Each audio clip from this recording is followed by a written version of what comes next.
கடந்த 2024ஆம் ஆண்டு லோக்சபா தேர்தலின் பொழுது நெல்லை விரைவு ரயிலில் 4 கோடி ரூபாய் பணம் கைப்பற்றப்பட்டது தொடர்பாக பாஜக மாநில தலைவர் நைனா நாகேந்திரன் மீது வழக்கு பதிவு செய்ய அமலாக்கத்துறைக்கு உத்தரவிடக் கோரி சென்னை உயர்நீதிமன்றத்தில் திமுக சார்பில் மனு தாக்கல் செய்யப்பட்டுள்ளது. இந்த வழக்கில் நைனா நாகேந்திரன், கேசவ விநாயகம் உள்ளிட்டோர் மீது சிபிசிஐடி போலீசார் வழக்கு பதிவு செய்திருந்தனர். குற்றம் சாட்டப்பட்டோர் பாஜகவை சேர்ந்தவர்கள் என்பதால் அமலாக்கத்துறை நடவடிக்கை எடுக்க தயங்குவதாக புகார் எழுந்துள்ளது. இதுபற்றி ஜெம் தொலைக்காட்சி வழங்கும் சிறப்பு செய்தி தொகுப்பை இப்போது பார்க்கலாம்.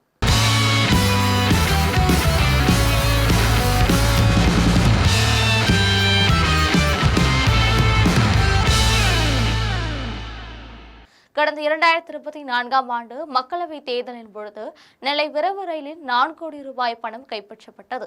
தாம்பரம் ரயில் நிலையத்தில் பணம் கைப்பற்றப்பட்ட நிலையில் திருநெல்வேலி தொகுதியில் போட்டியிட்ட நைனா நாகேந்திரன் அவரது தொகுதி வாக்காளர்களுக்கு கொடுப்பதற்காக இந்த பணம் கொண்டு செல்லப்பட்டதாக கூறப்பட்டது.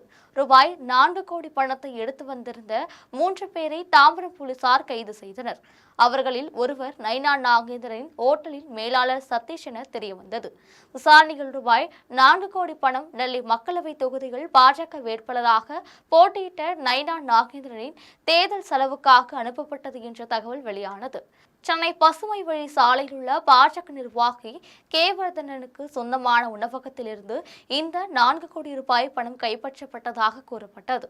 மேலும் இந்த விவகாரத்தில் பாஜக பிரமுகர்கள் பலரது பெயரும் அடிபட்டது. சென்னையில் நைனா நாகேந்திரனுக்கு சொந்தமான ஹோட்டலில் தேர்தல் பறக்கும் படையினர் சோதனை நடத்தினர். நைனா நாகேந்திரனுக்கு மிகவும் நெருக்கமானவரான முருகன் என்பவரின் வீட்டில் போலீசார் சோதனை நடத்தினர்.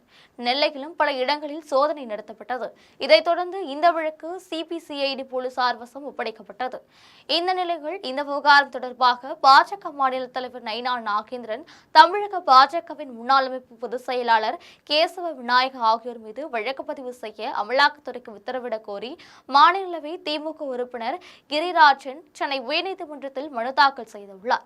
அதில் இந்த விவகாரம் தொடர்பாக பாஜக தலைவர் நைனா நாகேந்திரன், முன்னாள் அமைப்பு பொதுச் செயலாளர் கேசவ விநாயகம் ஆகியோர் மீது சிபிசிஐடி வழக்கு பதிவு செய்துள்ளதாக கூறியுள்ளனர்.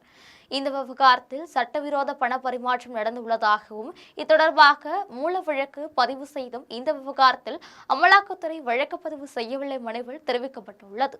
இந்த விவகாரத்தில் ஆரம்பகட்ட விசாரணை நடத்துவது கட்டாயமானது என்பதால் வழக்கு பதிவு செய்ய அமலாக்கத்துறைக்கு உத்தரவிட வேண்டும் என மனுவில் கோரிக்கை வைக்கப்பட்டுள்ளது. நைனா நாகேந்திரனும் கேசவ விநாயகமும் பாஜகவை சேர்ந்தவர்களாக இருப்பதால் இந்த விவகாரத்தில் அமலாக்கத்துறை நடவடிக்கை எடுக்கவில்லை எனவும் மனுவில் குற்றம் சாட்டப்பட்டுள்ளது. இந்த மனு விரைவில் விசாரணைக்கு வர உள்ளது. எதிர்வரும் சட்டசபை தேர்தலில் பாஜக மாநில தலைவர் அண்ணாமலை சாத்தூர் தொகுதியில் போட்டியிட உள்ளதாக தெரிகிறது. தேர்தல் நெருங்கி வரும் சூழ்நிலையில் கடந்த லோக்சபா தேர்தலில் ரூபாய் 4 கோடி பிரிப்பட்ட வழக்கு திமுக தோண்டியுள்ளது பரபரப்பை ஏற்படுத்தியுள்ளது. இதுபோன்ற அரசியல் செய்திகளுக்காக ஜெம் தொலைக்காட்சியுடன் எப்போதும் தொடர்பில் இருங்கள். நன்றி, வணக்கம்.